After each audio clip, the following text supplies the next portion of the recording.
hope somebody will pay you to produce it. That ain't gonna happen. Right. Well, we could have just talked about doing the Art Life video blog. Like, even the idea of interviewing a different artist every day is really intimidating.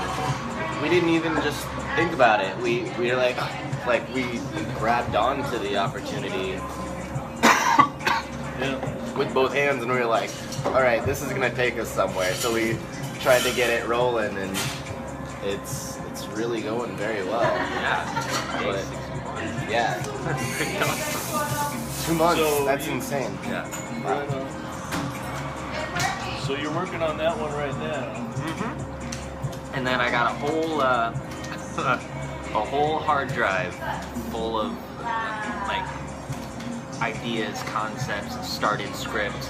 My biggest problem is I'll get great idea, you know, work on the outline, work on like the first part of the script, but then I get another idea. It's like, oh, okay, I'll come back to that one. And it's just, so I've just got, a hard drive full of ideas. I got a bunch of notebooks full of concepts that I need to get around to. And I've got a lifetime to get around to them, so that's good, I guess. But You're young too. You're like 23.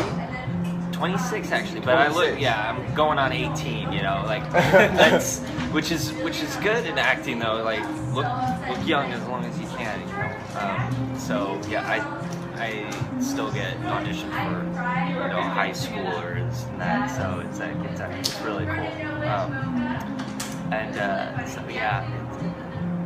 Now I've just been feeling, it's time to actually make these a reality. So, starting with this one, and then I've actually got my next 4 movies sort of planned out, or the order that I'd like them to go in anyway. That's awesome. Because to me, like, in studying different filmmakers, I've just been noticing it's like those first 4 movies are kind of like the most important almost, because I think of it almost as like high school, how you've got your freshman movie, your sophomore movie, and then your junior movie, and then you do your senior movie, and then you graduate thesis almost. Yeah. Your 4th one should be your big.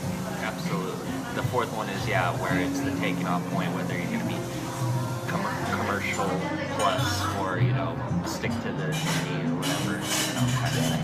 So I just noticed that with like all my favorite filmmakers, the first 4. And then But there's a lot of people making movies in the world that you never see the movie. I mean, they go to foreign markets. A lot of people make American movies for foreign markets because they're easier to sell.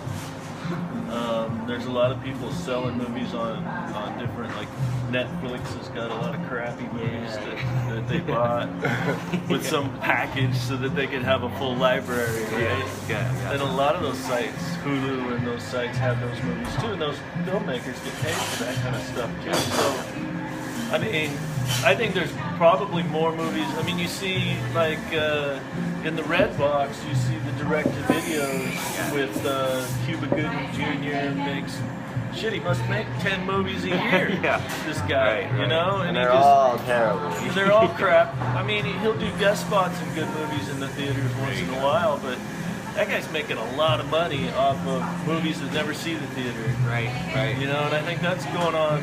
A lot of people are doing that. Did Sharknado go to theater, or was that?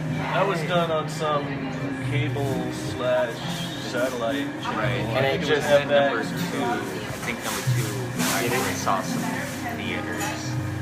That is pretty fucking ridiculous. That is so dumb. Yeah. Like, if you're just trying to numb your brain and die a real slow, painful death, like, watch movies like Sharknado for the rest of your life.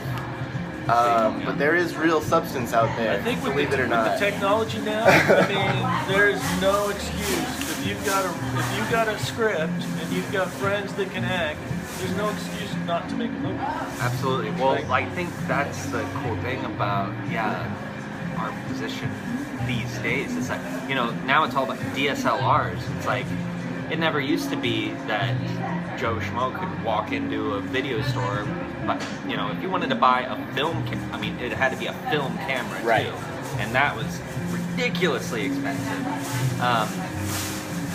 But now it's like you can walk into a video store, buy a DSLR, and like they can put out good quality images.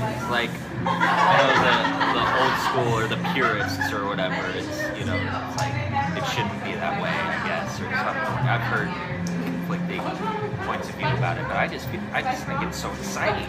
It's like you say, like if you've got an idea, now you can actually do something about it. Because DSLRs are very reasonable. And like I said, they put out a great quality of it. Do you have any ambitions to make movies using film, just as kind of like a? Oh yeah, just for the aesthetic, I mean, I've always wanted to do like a really high quality written movie, well acted, but on like a camcorder. Yeah. And do all the editing that way, just with like the little tiny VHS tapes. Yeah, we did it. Yeah, I got you. We did it back in the high 8 tapes. High 8. We did it back in the 90s. And I mean, I had those little things were expensive too, and I must have had 30 of them full of scenes that I had filmed for a movie that we were putting together. And then at that point, Final Cut Pro had just come out on the Mac, and I had two friends with Macs, and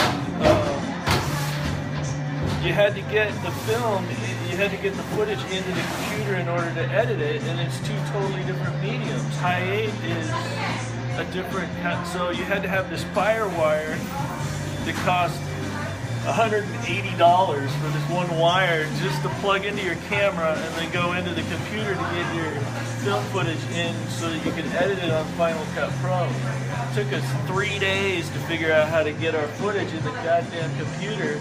And then once we got it in there, the guys who owned the Final Cut Pro didn't know how to use it. We all thought that it was going to be some kind of intuitive thing, oh, we can just do this. Now it is. But at that time, you had to go to a class to learn how to use that shit. Right. Yeah. So, yeah, it's really easy to capture how did different- you finish that movie? Well, what happened was we didn't.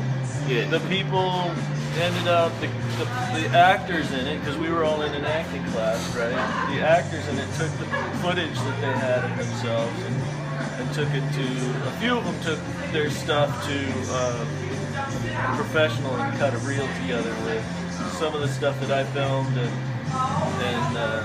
stuff that they had from elsewhere, but it all went to waste, really. So, I mean, it was a great experience. We had like 3 cameras and we were doing it all improvised.